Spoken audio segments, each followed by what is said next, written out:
आप देख रहे हैं आपका अपना न्यूज चैनल परिवर्तन बिहार न्यूज। रुक करते हैं खबरों की ओर। खबर अयोध्या से है। संसदीय राजभाषा समिति के सदस्य आज अयोध्या पहुंचे, जहां सभी सदस्यों ने रामलला और हनुमानगढ़ी में दर्शन पूजन किया। दर्शन पूजन से पहले सभी सदस्य केंद्रीय रिजर्व पुलिस बल के कार्यालय पहुंचे, जहां सभी का स्वागत केंद्रीय रिजर्व बल के कमांडेंट छोटेलाल ने बुके देकर स्वागत किया। आपको बताते चले कि संसदीय राज्यसभा समिति का गठन राजभाषा अधिनियम 1963 के अधीन 1976 में किया गया था। यह उच्च अधिकार प्राप्त संसदीय समिति है, जिसमें 30 सदस्य और 20 लोकसभा और 10 राज्यसभा सदस्य होते हैं, जिसमें अध्यक्ष गृह मंत्री होते हैं। इस समिति का मुख्य उद्देश्य सरकार के कामकाज में राजभाषा हिंदी के प्रयोग की प्रगति की समीक्षा करना है। समिति के संयोजक ने बताया कि समिति पूरे देश के घूमकर देश का हिंदी और भाषा का प्रचार प्रसार करती है। इसी क्रम में आज अयोध्या पहुंचे हैं। हमारे साथ समिति के सांसद श्याम सिंह यादव, धर्मेंद्र कश्यप जी आए और 21 मंत्रालयों का कार्यभार जिसके पास है, जिसमें मंत्रालय में संबंधित विभागों को हिंदी भाषा को बढ़ावा देने का प्रयास किया जाता है। उन्होंने कहा इस बात की खुशी है आज शिक्षा विभाग पूरी तरह से लगा हुआ है। पैरामिलिट्री फोर्स और अन्य विभागों में हिंदी भाषा का प्रयोग हो रहा है। यदि हमारे संवाददाता अयोध्या से शंकर श्रीवास्तव की सारा इंतजाम किया कि हम आपको दर्शन कराएंगे, तो यहाँ पर हम दर्शन के लिए पूजा के लिए आए।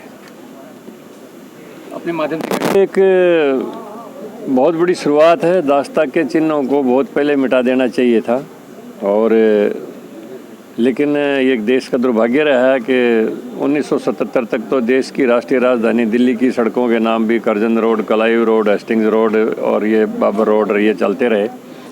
लेकिन किसी भी देश में जब कोई राजनीतिक परिवर्तन आता है, जैसे रूस में राजनीतिक परिवर्तन हुआ, तो उसी दिन लेनिनग्राद शहर का नाम बदल के सेंट पीटर्सबर्ग शहर हो गया, और तमाम जितने भी चिन्ह थे वो मिटा दिए गए साम्यवाद के। देश में राजनीतिक परिवर्तन के साथ साथ सांस्कृतिक परिवर्तन भी आना चाहिए, लेकिन अब इसकी शुरुआत हुई है मोदी जी के आने के बाद। ये बहुत अच्छी देश के लिए शुभ संकेत। क्या नाम सर आपका? मेरा नाम रामचंद्र जांगड़ा है। मैं हरियाणा से राज्यसभा में सांसद हूँ। ये हमारी संसदीय राजभाषा समिति का सरकारी कार्यक्रम है। पहले हमारी समिति पटना गई थी, उसके बाद रांची, और कल हमारी समिति यहाँ पर लखनऊ में आई है। और मेरे साथ हमारी समिति के माननीय सांसद हैं श्रीमान श्याम सिंह यादव जी और श्रीमान धर्मेंद्र कश्यप जी।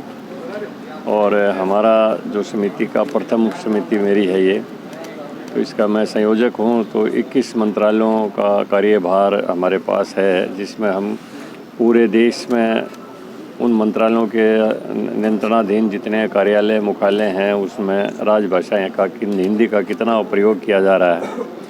तो हमें खुशी है कि हमारे जो भी पैरामिलिट्री फोर्सेस हैं जो गृह मंत्रालय के अधीन आती हैं, और रक्षा विभाग में भी, शिक्षा विभाग में भी बहुत ही बेहतरीन तरीके से अब हिंदी का प्रचलन शुरू हो गया है, और सभी अधिकारी बहुत ही तन्मयता से हिंदी का प्रयोग करते हैं।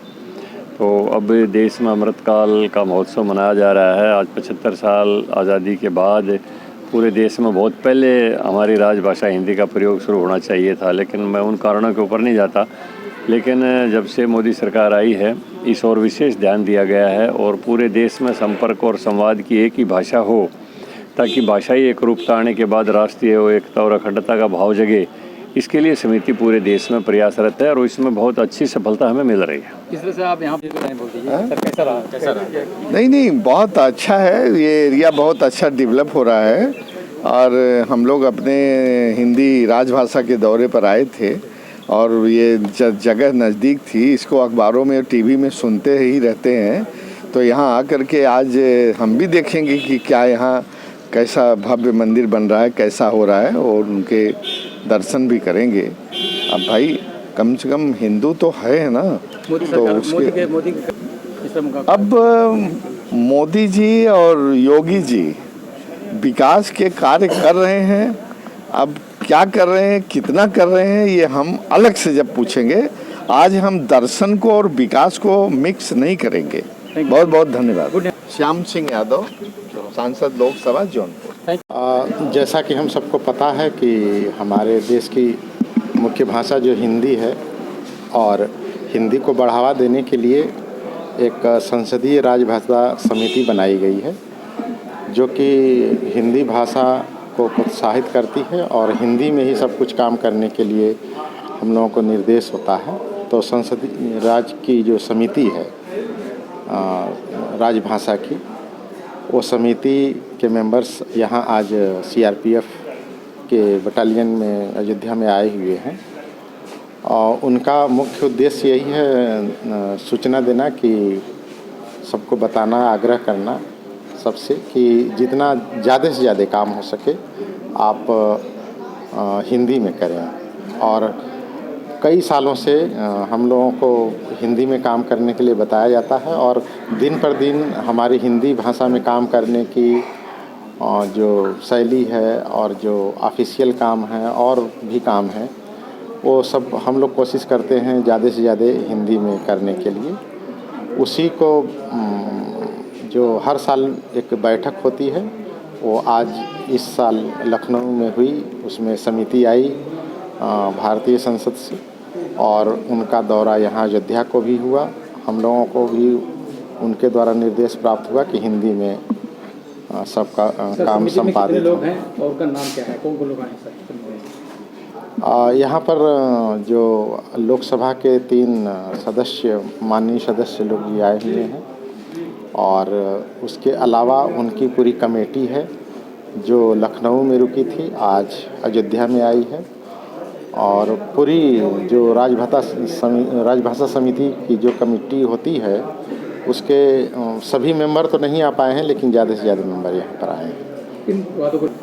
अब जानते हैं हमारी राजभाषा हिंदी है और उसके बहुत से दिनों से इसको बढ़ावा देने के लिए तत्पर प्रयास किए जाते रहे हैं भारत सरकार द्वारा और उसी प्रयास का एक रूप है यहाँ जो आज यहाँ देखने को हम सबको मिल रहा है। मैं यहाँ कमांडेंट सीआरपीएफ बटालियन अयोध्या का।